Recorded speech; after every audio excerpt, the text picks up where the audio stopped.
Hi, I wanted to follow up on Alan's question.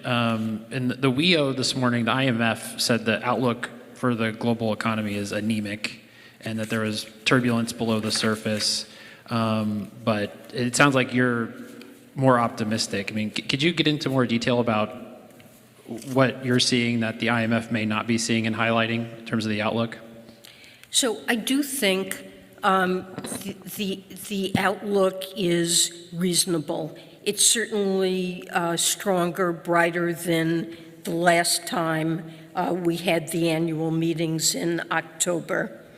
Global growth projections are higher than they were at that time. We're seeing diminished inflationary projections and diminished inflation in some parts of the world. Commodity prices have eased. Supply chain snarls are being resolved.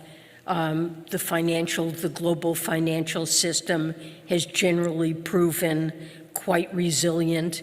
As I mentioned, the United States is doing extremely well economically with inflation coming down and a strong labor market, and Europe is doing better than was feared at the time of our last meeting. So I wouldn't overdo the negativism about the global economy. I think countries have proven resilient. A number of emerging lower income countries continue to show resilient growth.